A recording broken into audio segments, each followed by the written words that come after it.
tous, je suis Clément Jolivet, infirmière et chargée de projet groupe AESE. Aujourd'hui, on fait le point sur le sommeil et je vous donne quelques astuces pour retomber dans les bras de Morphée.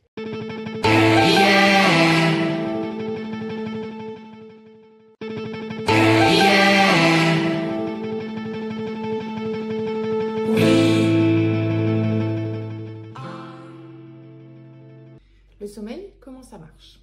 On entend souvent parler du petit train du sommeil. Lors d'une nuit typique, un adulte connaît deux grandes phases de sommeil. Le sommeil lent, qui se décompose en sommeil léger et en sommeil profond. Et le sommeil paradoxal. C'est pendant le sommeil paradoxal que l'on rêve.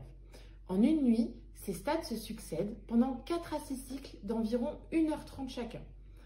Certains sont en pleine forme après seulement 6 heures de sommeil. Et pour d'autres, il faudra des nuits de 9 heures pour se sentir reposé. C'est sûr, tout le monde n'a pas le même besoin de dormir. Mais les médecins estiment tout de même que 7 à 8 heures de sommeil sont nécessaires pour la majorité des adultes.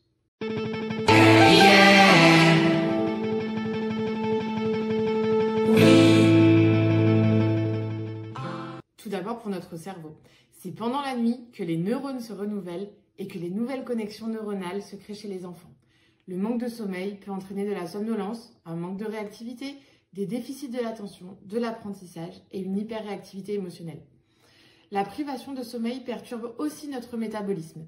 Des études ont montré qu'un déficit de sommeil important et chronique pouvait accroître les risques d'obésité et même favoriser le développement du diabète. Enfin, un bon sommeil contribue à une bonne immunité. Il a été prouvé que le manque de sommeil désorganise le système immunitaire et augmente les risques d'infection.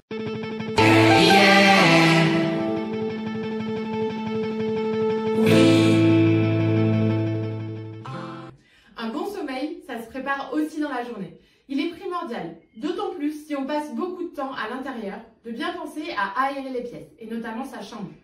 On veille également à ne pas surchauffer. La température idéale de la chambre pour un bon sommeil est de 19 degrés. Le sommeil est également en lien avec notre alimentation. Il faut bien choisir l'heure du dîner, idéalement 2 à 3 heures avant de se coucher. Trop tôt, c'est la fringale assurée dans la soirée. Trop tard, on va se coucher en pleine digestion. On évite de manger trop gras et on limite les protéines. On privilégie les sucres lents pour le repas du soir. Tout ça pour favoriser la production d'acides aminés et d'hormones qui aident à l'endormissement. On évite les boissons stimulantes, comme les boissons contenant de la caféine ou du sucre, 6 heures avant de se coucher. Attention également à la consommation d'alcool, qui est un faux ami du sommeil. Même si l'alcool peut avoir la réputation de favoriser l'endormissement, il entraîne un sommeil raccourci et de mauvaise qualité.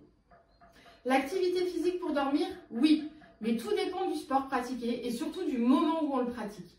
L'activité physique augmentant la température corporelle, on limitera donc la pratique d'activité physique 3 heures avant le moment du coucher. En revanche, l'activité physique dans la journée a un effet bénéfique bien prouvé sur la qualité du sommeil. Un exemple, la pratique de 30 à 40 minutes de marche rapide ou de fitness 4 fois par semaine permettrait de diminuer le temps d'endormissement.